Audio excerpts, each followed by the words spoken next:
Welcome to Highly Sensitive, Happily Married, the podcast that teaches you to not only have an easier marriage as a sensitive woman, but to have one that feels more amazing by the day.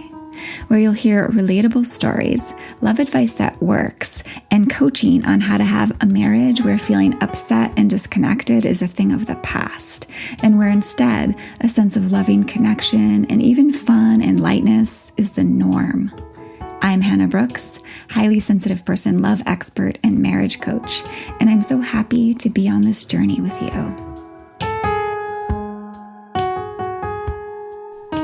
Hello, my friends. Welcome to episode 89, where we are going to talk about the mysterious thing called self-love. We will get right into it because it's so key to having the love that you want in your marriage. But before that, I just want to share a little bit about how much fun I've been having lately. Because why not, right? Celebrating that is key. It's even a part of self-love. So I have just been loving and enjoying my days these last handful of weeks so much. One of my dearest friends and her whole family, her sweet little family, is visiting from California, and we're just having a blast connecting and talking for hours. And I'm also having so much fun working on all the content and the lessons and the plans and all the yummy things for Treasured, which is my small, intimate group coaching program for you, my highly sensitive friends who are wanting a much more loving, connected, supportive marriage. I've just been having so much fun planning it, and it's just going to be so good and so powerful and so much fun for you and so transformational for you. So if you haven't looked into it yet, you've got to at least take a look at what it's all about, what it will do for you in your life, in your marriage. So if you're at all curious, head over to lifeisworthloving.com/treasured. Or you can go to the show notes and there'll be a direct link there. Last option is going to my website, www.lifeisworthloving, and it says there's a little tab that says Coach with Me, Treasured, something like that. You'll find it. It's not hard. And so my wish for you is you're also having some fun and some joy lately, of course, because that's always my deep wish for you. That you're feeling all the good things and weathering the challenging parts of life gracefully. All right, without further ado, let's talk about self-love. Of course, we all hear about it. We all hear things like you can't love truly and others, right? Until you truly love yourself. And we all hear how self-love is the key to a happy life and happy relationships and a happy marriage. And there's so much truth to this. I know this so deeply and keep having this be affirmed even more and more deeply in my work with my clients and, of course, in my own life. Self-love truly is an essential part of the path to being loved deeply, to being treasured, to feeling like you're precious to your partner, to feeling like you're just in general a precious human being. Which, of course, you undoubtedly are, right? Even if in this moment you're not feeling that way.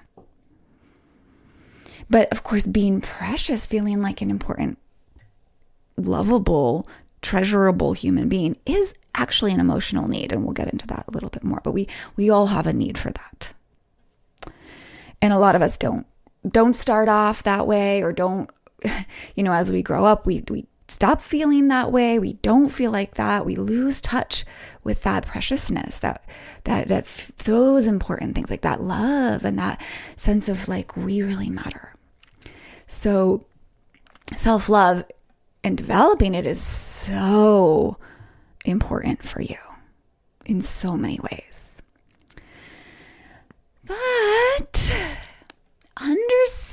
understanding intellectually that self-love is such a big key to our happiness in life and love. Just understanding that intellectually doesn't actually give us what we need to actually have self-love, to actually love ourselves, right? Most of us are like, well, self-love sounds nice, but how do I actually do it, right? I can't just think I love me and automatically feel that true self-love, right? I know a bunch of you have totally relate to what I'm saying. Like, yeah, idea's cool. How do I do it? Because what I've tried so far isn't really I don't feel that bone deep self-love. That sounds so amazing, but feels very elusive. Yeah.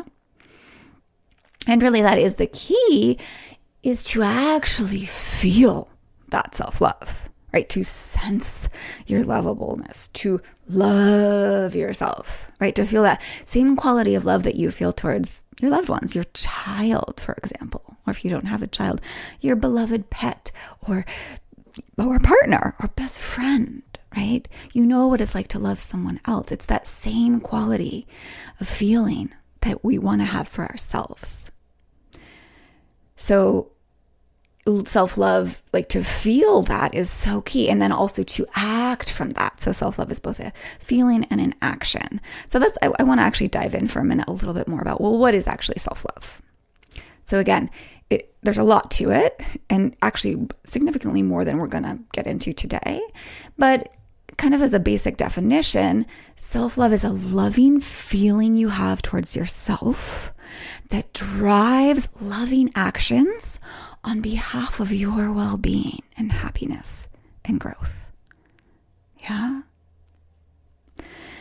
And the feeling of self-love is driven by how you think about and perceive yourself, what you believe about yourself deep down, how you relate to yourself, and even kind of in turn, how you care for yourself, and even how you relate to others. Right? So how, in other words, kind of there's a feedback loop of how we relate and behave and interact with the things outside of us. If we do that in a way that we admire and we like and we approve of and we even love, then that builds even more self-love, which we'll get a little more into later. But being able to feel that self-love, to live it, isn't actually so natural or as easy as just doing it, right? It can seem way more mysterious and harder than that, especially for us as highly sensitive people and women. Yeah. And I'm going to share why, more on why in a few minutes, why it's hard for us as humans and as HSPs. But developing self-love does take learning and practicing and letting go of a lot that gets in the way of feeling that self-love in your bones. Yeah. And that's why I work with clients on this for a good period of time. So the how, it kind of moves from intellectual, and I should say that this podcast will still be a little bit more in the intellectual realm because you're going to be learning a lot, which is important too, right? But so that self-love moves from that intellectual place to the embodied, felt, experiential place. Yeah, where again, you know that self-love, you feel that self-love deeply, right? So that's why I work with clients over a period of time, because it's not like we just listen to this podcast and then we're suddenly so good at self-love, right? Because it is actually a practice, and there are things that can get in our way and make it hard. And so it's so powerful and amazing to have someone, a coach, supporting you and helping you every step of the way over a period of time. So in order to embody it, right, to really love this very precious being that you are right now, whether you feel it or not, you want to first understand why you'd bother putting that effort in, practicing that, and developing that self-love, right? You want to get that, get it get the why. Why do this? Why have self-love? You want to get that deeper than you maybe ever have before. Right? Like get it more than you do by reading a Hallmark card or some sweet self-development quotes, right? They're like, it's great to love yourself. It's like, yeah, but like, it's important to understand deeply why. So that's one of the reasons I'm sharing this podcast today, but it's also one reason I had Kim on the podcast last week. And I'm going to be having a couple more clients, most likely over the coming weeks, share with you a bit about their personal experiences with developing self-love and what it's done for them, as they move through the process of developing it, right? And they'll also be sharing some of their tips so you can try them out if they sound intriguing to you. But I really wanted to share that with you so you can start to hear from other people's mouths, not just mine, why developing that self-love is so powerful for in their lives in so many ways, and particularly in their marriages and their relationships. So today I also want to tell you a bit of my own story, or one of my stories about self-love. And I did share this story recently, and so some of you may have heard it might sound familiar to some of you, in my recent Tiny Buddha article. That's tinybuddha.com, I think. So yeah, I shared an article there recently, and I want to share that same story and some of the same tips, but actually some different things that you did not get there. So definitely tune in and listen, even if you did read that article, because I'm going to go into more depth today. And yeah, so I want to share that so you can learn about how much it matters in your own marriage, and of course, why. As I've said before, understanding why things are so important is like fuel. Like when we can really connect to the why, it's like fuel. I want to say it's like fire under our booties to then create that thing, to go develop that. In this case, understanding why self-love is so important is going to help you have some more fuel to then actually develop it. And then, of course, reap the incredible rewards in your life and marriage that it brings. So I'm going to be sharing 7 keys to truly loving yourself, like practical practices or things you can start to engage with to begin developing self-love. So I'm so excited to share these with you. So let's start with my story. A couple of years ago or so, I was rooting around in my basement for something in some box. I like to talk about the boxes in my basement, and here we go again. And I stumbled across a copy of an old letter. So it was like an email, and for some reason I had printed it out. It was like when I was 20, probably 20, 19 maybe. I found this letter that I'd written to my boyfriend at the time, right? My like high school, college sweetheart. And in it, as I read it, I was like, I could see that I was practically begging for his love.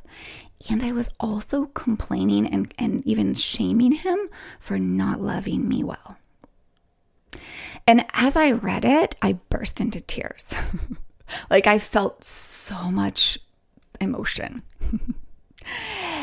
And it was because I was overcome as I read it by 3 big insights, each one of which brought up some big emotions like sadness, happiness, relief, all the things. I think you've probably been there when there's just all the emotion.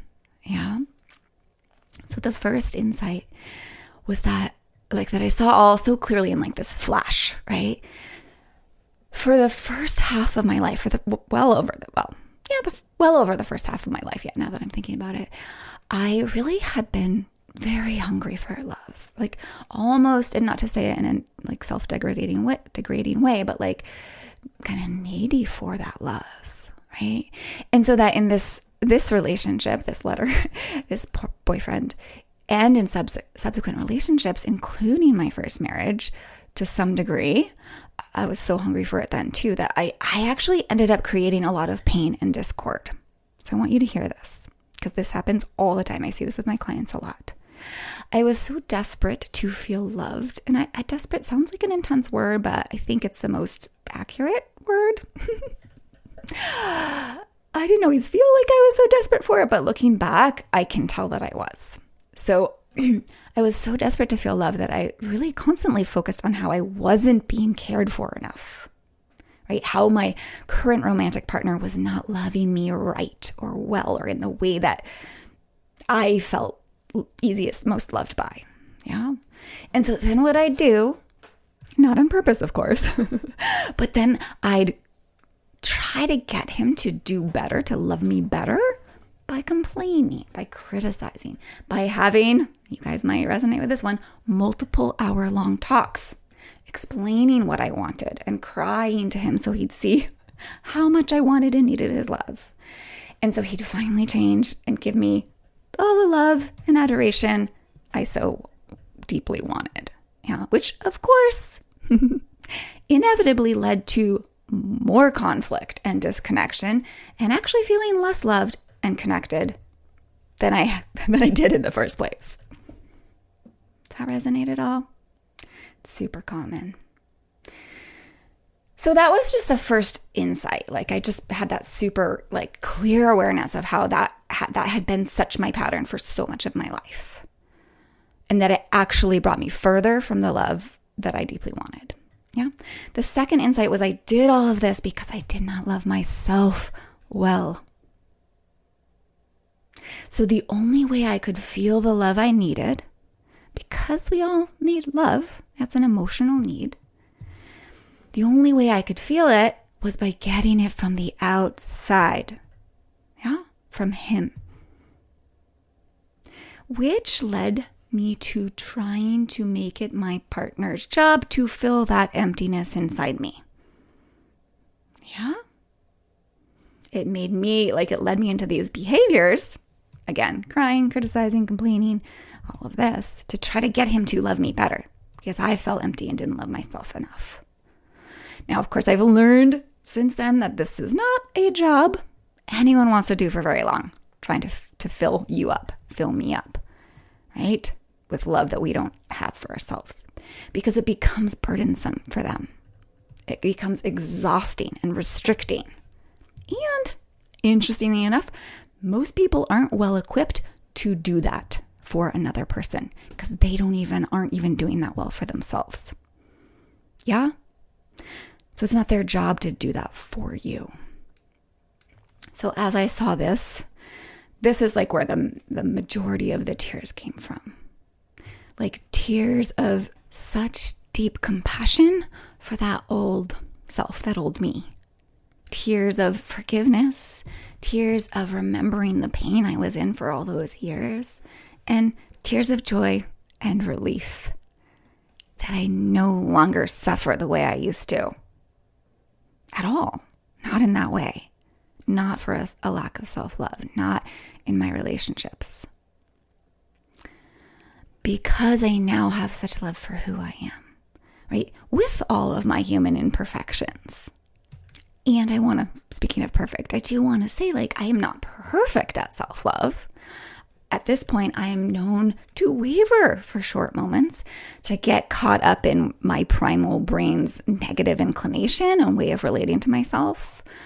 And what's interesting is for me lately, it shows up a little bit more in the realm of my business, right?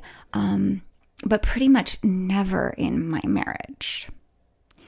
So I still have I'm still growing in this area too, but it's, that stuff, that the hard moments that come up where I'm wavering in my self-love is so brief and so much less intense, so much softer than it ever used to be.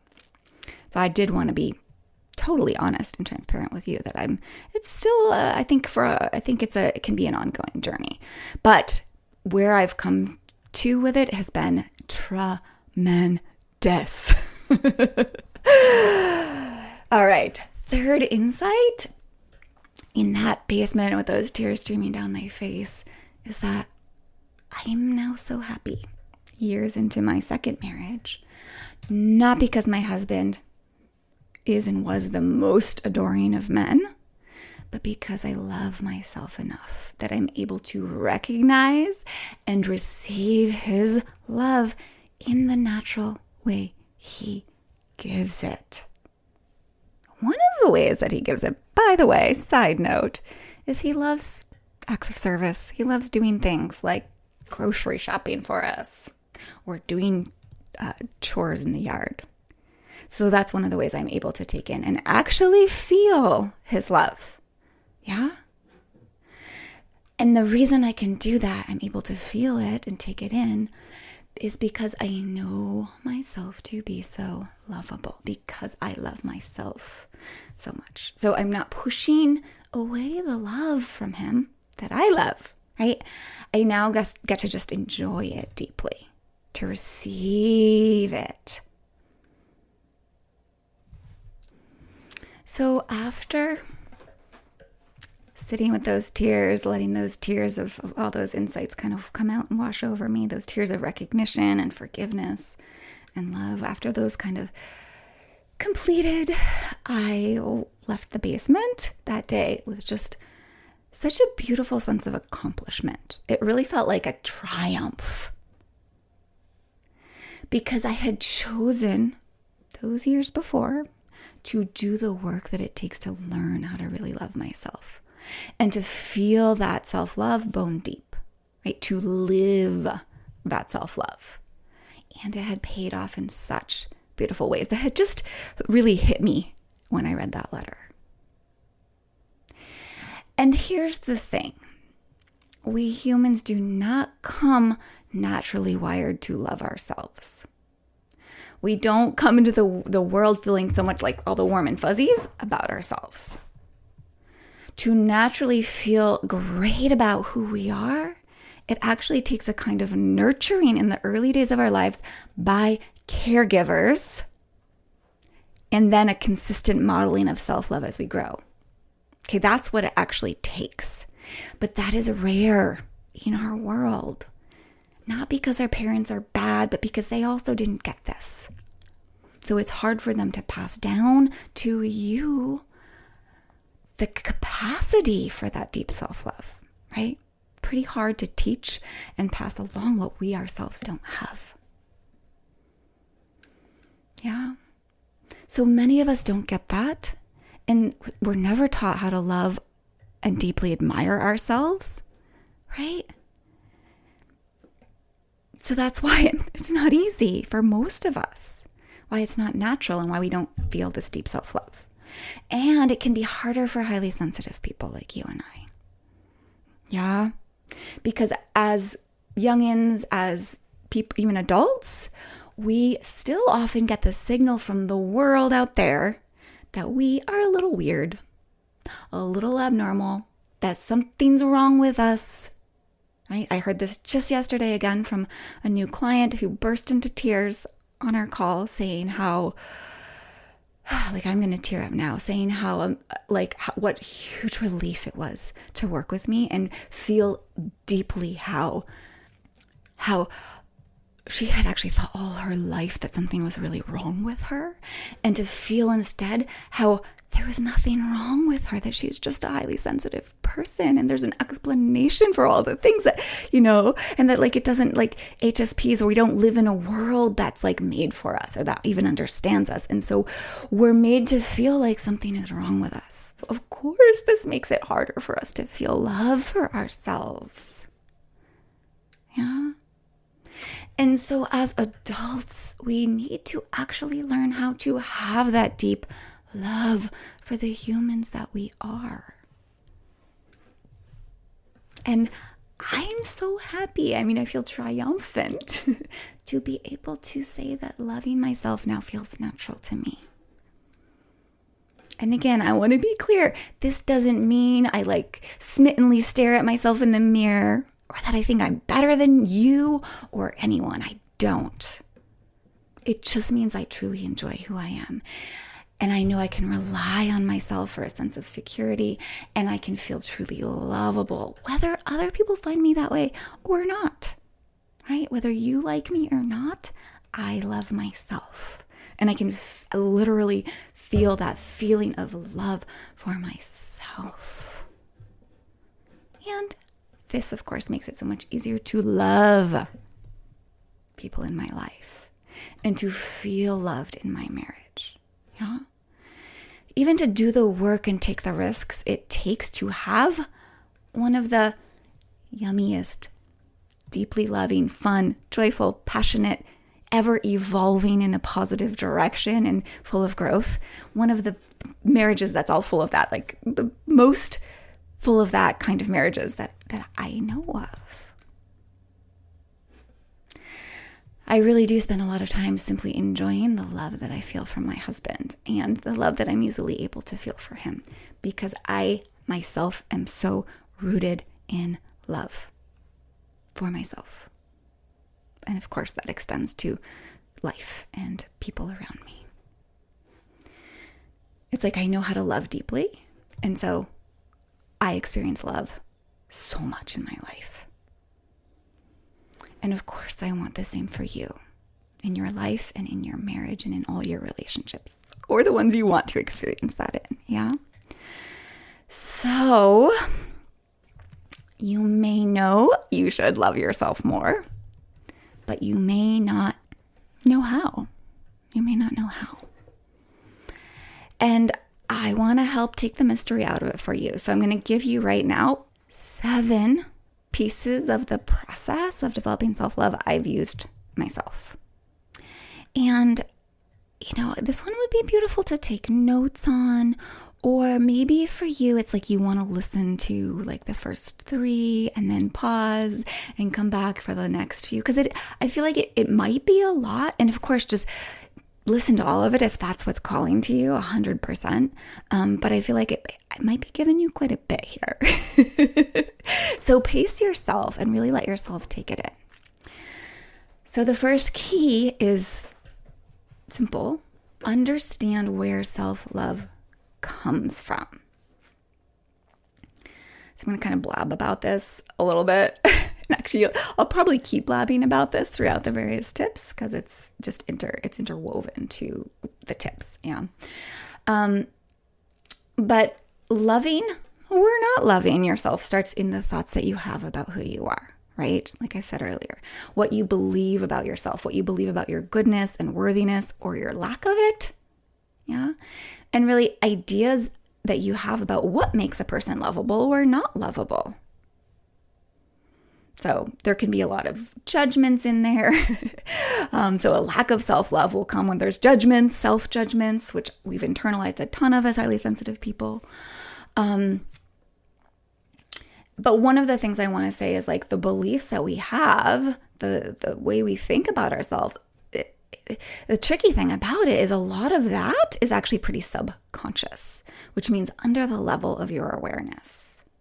Yeah, like stuff in the dark basement of your being that just sits there kind of cluttering you and keeping you from embodying a deep felt sense of self-love. So, some of these ways of thinking and perceiving ourselves that aren't very self-loving, some of these things are more obvious, right? If you just start to listen into the voice in your head that comments on yourself left and right, like the little snarky comments that like inner critic makes, etc. So some of those you might be pretty aware of them.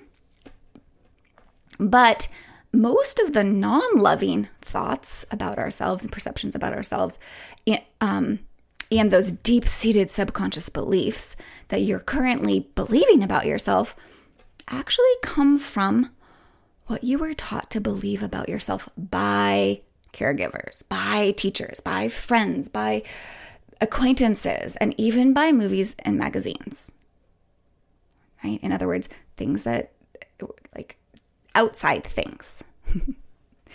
As young, impressionable little beings, we unconsciously take on other people's ideas about us, right? Messages we receive from out there, from our society. Now, I really want you to hear. Many of those messages are simply misperceptions and misunderstandings. But these ideas that we get from out there, these ideas about ourselves harden into who we think we are. Yeah? And then it's like embedded in how we relate to ourselves and who we believe ourselves to be, and prevents us from self-love. So an example is many highly sensitive people think they're too sensitive. I mean, so many people say that to me, or too emotional, right? We got that message from others, from your parents, from teachers, etc. But when you think that about yourself, you feel self-aversion, shame, not self-love. Yeah?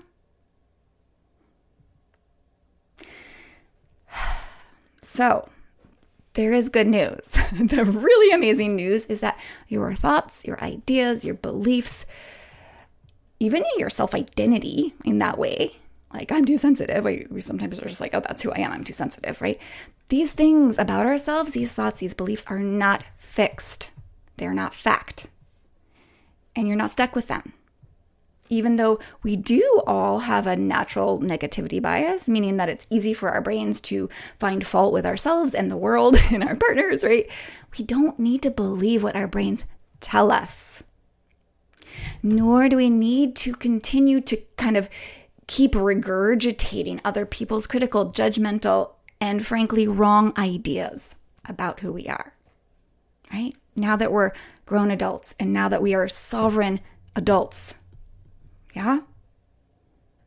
Now that we have choice and consciousness and awareness, you actually get to decide what you want to believe about yourself, no matter what others have implied about you, and no matter what you've believed about yourself up until this very moment. The choice is yours right now, always yours. And yes, it can take work to not only see what you believe and what you think, but to undo and rewrite what you believe and what you think about yourself. Yeah? And this is truly some of the most important work you can do in your entire life. And of course, it's what we do deeply when we coach together. It's not an easy process to do alone because those beliefs are often hidden in the basement of your being, in that subconscious, where you cannot see them and therefore cannot change them.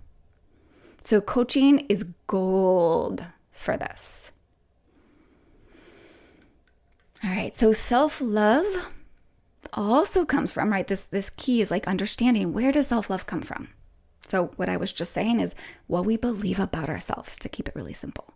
But self-love also comes from how you treat your own body. You're the animal of your body and your nervous system, which of course is your body. Listening to what it needs, giving it soft, loving care, being in response to it instead of forcing it and over pushing it. Like, for just an example, working super long days or not resting when you're sick, or your body sends you the, I just need to lie down for 10 minutes signal, right? Or nudges you to get out for a walk in nature, or calls to you asking for a hug or a soothing touch. So how you be with your body and nervous system, that also is where self-love comes from. So now that you have a little bit of understanding about where self-love actually comes from, these next keys will help you understand like how to work with those things.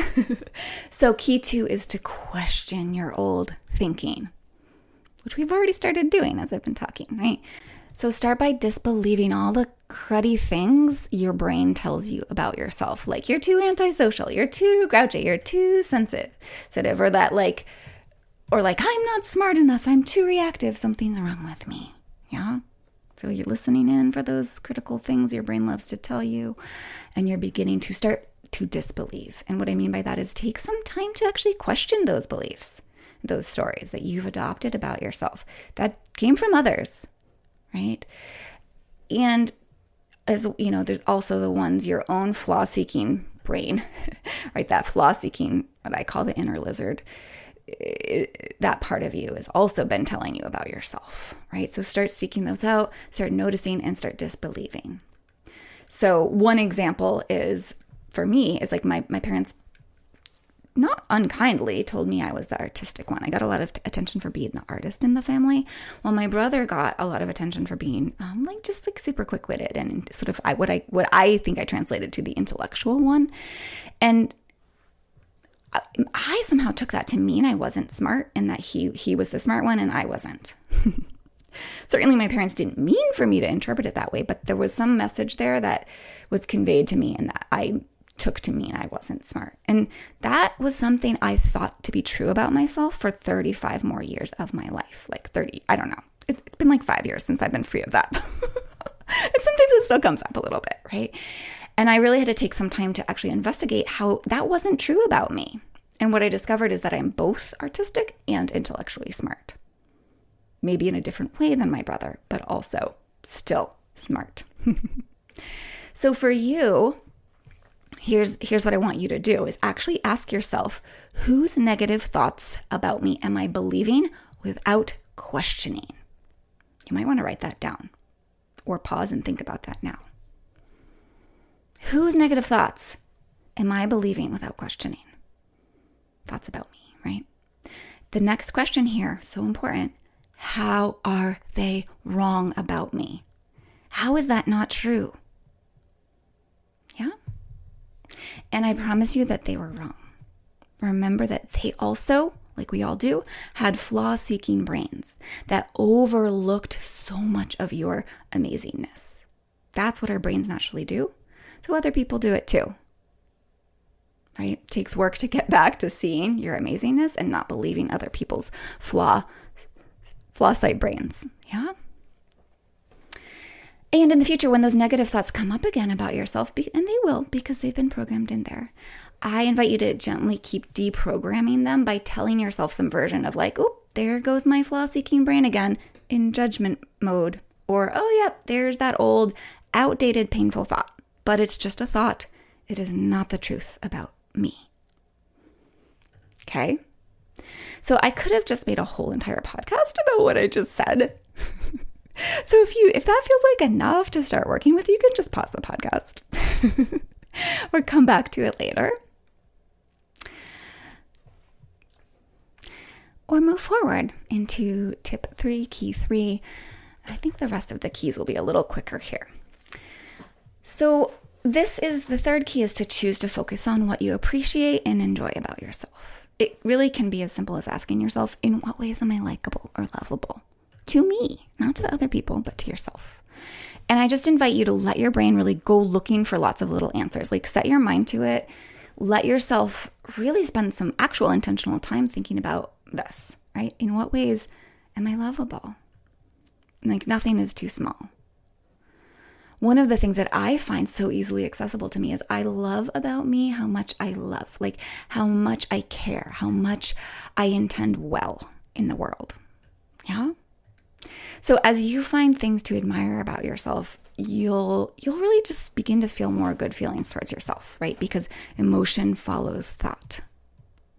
And one key here is that you'll need to be intentional about all of this for a while, for weeks, months.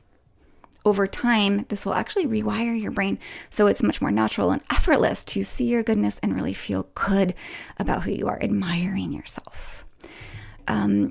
Episode 3 and episode 46, if this is hard for you, those are really great places to start to kind of help you see as a highly sensitive person what there is to admire about yourself, because there's so much as a highly sensitive person, so easy to overlook. But totally go to those episodes 3 and 46. They're wonderful support for this. All right, number 4, the fourth key is, I haven't said this one before, so big. Understand your brain and your nervous system.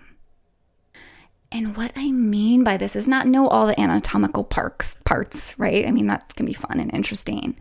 But what I actually mean is to understand that how you react and respond and possibly all the things that's easy to judge and not love about yourself are actually normal expressions of the human brain. Particularly when you haven't learned how to actually work with and best use your human brain and nervous system, because you don't have the owner's manual. You haven't been taught how to use and maximize your human brain and your nervous system. Of course, that will change if you decide to work with me. But so very often, the qualities that I hear my clients not liking about themselves are actually qualities that stem from the way our human brains and nervous systems have evolved over time to protect us and keep us alive. Like when you're critical of things, or you're judgmental, or you don't do do things you feel guilty about. It's so much of your behavior actually comes from the way your brain and nervous system, all of our brains and nervous systems have been wired. Like if we get reactive or we get mad about things that we then feel bad about and like don't like ourselves for, it comes from human beings and the way our primal nervous systems and primal brains have evolved over time. And so understanding that it's not personal, it's not your fault that you have these feelings and reactions and all these things that you use to use against yourself to not love yourself. Like these things aren't your fault, that instead they're part of the human evolution. They're your evolutionary inheritance. Yeah. And of course then, so first understanding that, and then of course going, learning how to work with them in a much more, a way that you can really admire easily. All of this really will free you up to have so much more self-acceptance, so much more self-compassion, and ultimately so much more self-love. Like really love this human being that you are, instead of judging yourself and feeling bad about who you are. Yeah. So like a case in point here is even right in this moment, there are tons of amazing things about you right now and at any given moment.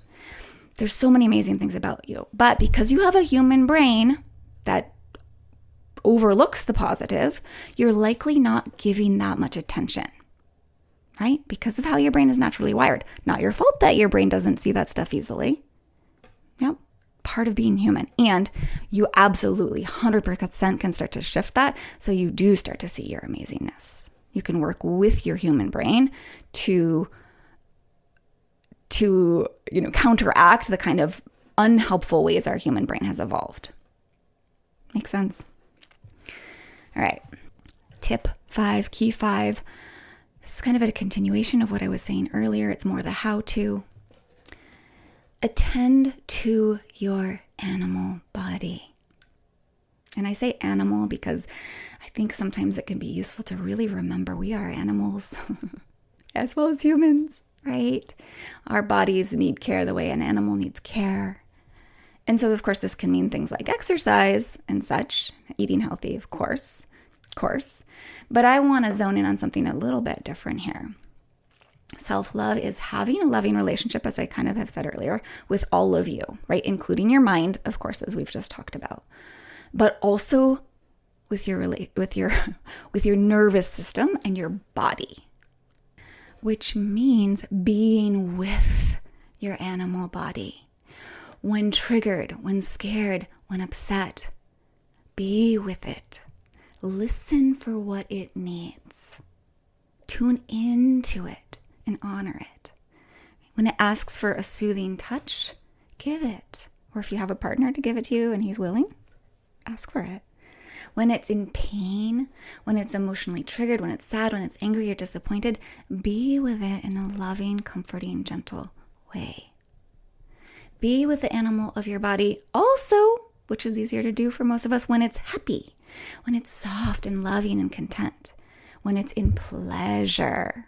We talked about pleasure with Danielle recently on the podcast, right? Be attentive to, be present with the pleasure in your body as well, right? But it's really about being with, being present with, attentive to, kind and caring to. In other words, sensitive with your body.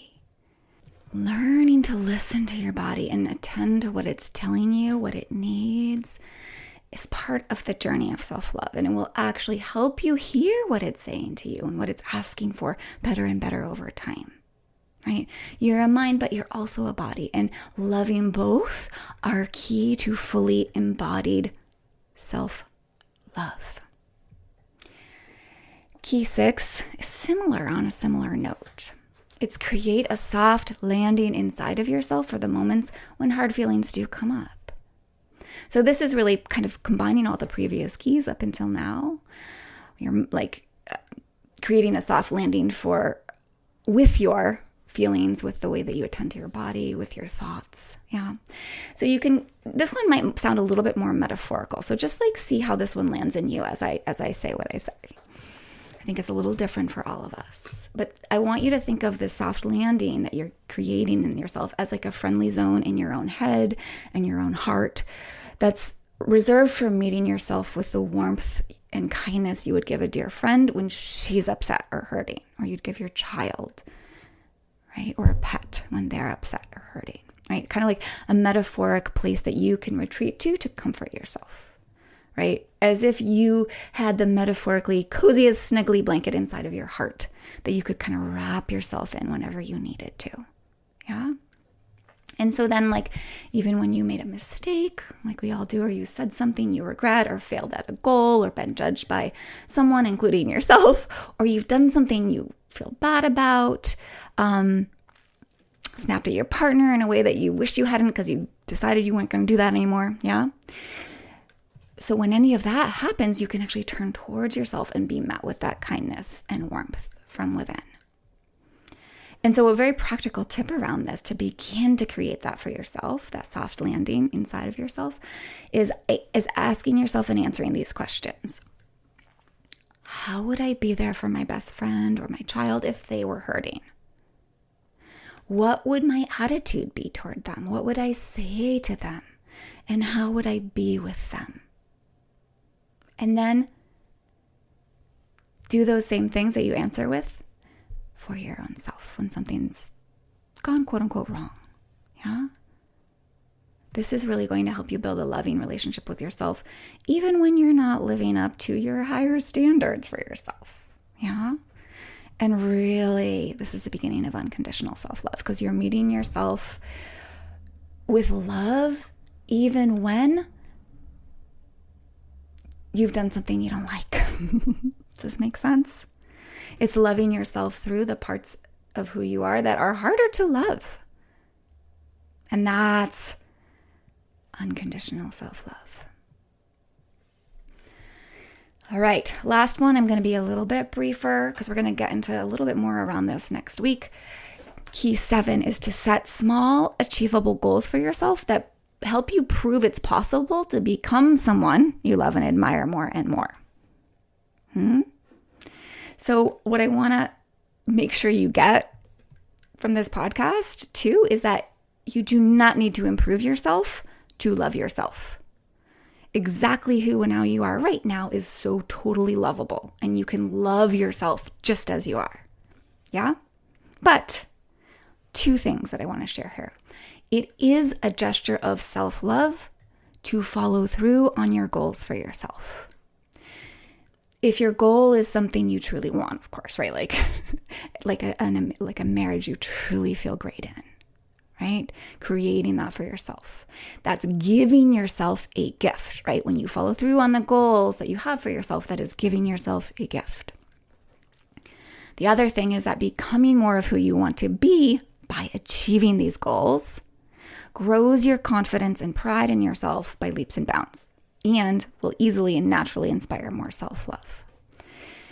So I want you to just take a minute and think about what a gift it will be to yourself when you reach your goal, your various goals here, of being who you really want to be, being who you, like your best self, who you know you are deep down in your heart of hearts, right? Being her more fully in the world and in your marriage.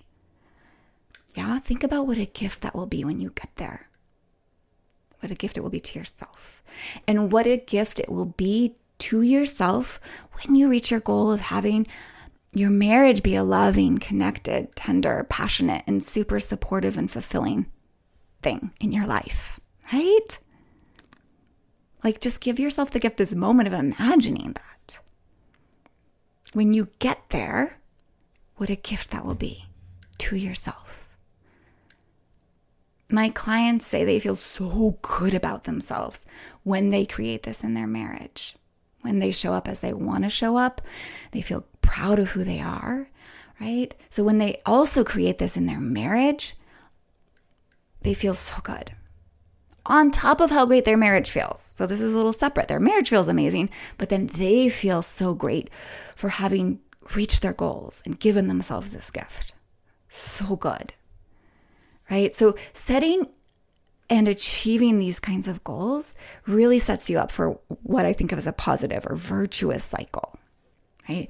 You admire yourself for accomplishing your goals, and accomplishing your goals feeds you and makes it easier to achieve more of your goals and to like yourself and love yourself. Yeah? To admire yourself. So your life becomes one that's more and more enjoyable and rewarding and so fulfilling, and you love it and yourself more and more. And all of this just gets easier and easier to do. Yeah? So I hope that made sense. I hope that I explained that in a way that got the point across. We're not going to go into goals anymore today. But I think goals are such a beautiful thing when we don't use them against ourselves, and they also can be challenging. But setting goals is so powerful for self-love and for just having a life we love, and of course for a marriage we love. So we'll dive into that next time. So these 7 keys, and there are more keys to self-love, but these 7 will really help set you on your way to not only feeling good about yourself, like more light, more secure, more confident, more able to be authentic and open without defensiveness in your marriage, like to be able to communicate way more effectively, honestly, and to be so much more resilient emotionally, and to be willing to pursue things that most matter to you, like all of these things. But not only that, but also you'll be able to receive your husband's love so much more and not push it away as I used to do and as so many of us do when we don't really love ourselves, right? And of course, when you can receive that love, what that really means, it might sound like fancy language, but it really means you're going to be able to feel loved by your honey, by the people in your life so much. And part of this is related to that self-love is so fundamentally related to like 2 of the most important emotional needs that we all have. Safety, right? When we have self-love, we also have the capacity, usually like they're hand in hand, to feel safe and secure in yourself, in your relationships, in your life. And the other emotional need that we all have that's so important is significance, is feeling significant, feeling, in other words, valuable, valued, like you matter here on this planet, like you're lovable and treasurable. Now, I love that word, treasure. That's why I call my group program that. I think it's so beautiful. We all want to feel treasurable. We all want to feel treasured. Yeah. So self-love really goes hand in hand with all of this. Feeling safe, feeling significant. Self-love, on the other hand, does not make it so you never worry or you never feel awkward, right? For me, it doesn't mean my husband and I never have a conflict or that we have a perfect sense of love and joy all the time. No, it hasn't. It's not, right? It's not like a complete miracle cure to all of life's challenges or all relationships challenges, but it is a pretty super good one. I have to say. Right? I may have hard moments from time to time, of course. I'm human, we all do, but I love myself through all of that. And I know that I always have my own safe, gentle arms to turn back to for absolute support and love through all the good times and the bad times. And I can give my husband from this place, I can give him love more freely too, because I have so much of it inside of myself. And I'm not needing to get it from him all the time, like that hurting younger me did. Yeah? And because I have a brain that knows how to love deeply, and so that just goes everywhere I go. It loves because it loves. It's a love machine now. It truly has helped me love him fully as he is, so he feels safe and happy around me, right? He feels free. He doesn't feel criticized all the time, right? Which ironically has him loving me all the more obviously every day. Seriously. And developing the self-love has had a major impact on all the other areas that deeply matter to me, right? Like I do courageous things in the world that I used to back away from, like this podcast, right? And I've healed because of this self-love. I've healed relationships with some of the more challenging people in my life. Like my father, like old lovers who I thought had done me wrong. Like instead of feeling all that hurt that I used to have in these relationships or longing, or pain, right? I feel love instead when I think about these people. And this is because I chose to learn self-love, and I keep choosing it every day. My clients tell me the same things as they step into this. So self-love is such a balm. It's such a key. It's such magic. And if you know that you would like more of that, that you want to develop more self-love, that you need to develop more self-love, this, of course, is all possible for you too. Like all of these benefits that self-loving brings are 100% available to you too in your marriage and in your life. And if you're serious about developing it, spend time with these keys. But again, having a coach, having a community that's focused on doing this is the fastest, most fun, most thorough way to develop bone deep self-love. And if you're looking for that, if you want help with that, you've got to come join Treasured, my small, intimate group coaching program for you, my highly sensitive women friends. We are enrolling now. I would love for you to be there with us and develop all of this and make your marriage into the loving one you so deeply want in your heart. Treasured is truly your golden ticket to what you most want in your marriage and in your relationship with yourself too, of course. So you can learn more about it. You got to go check it out. The link, the direct link to where you can learn all about it is in the show notes. You can also go to www.lifeisworthloving.com and you'll see a little tab with coaching, /treasured there at the top. Come join us. It's going to be so rich, so loving, so fun, so transformative, and I can't wait to be with you there. Until then, enjoy implementing these tips and considering them and letting them kind of marinate and sink in, and be oh so well.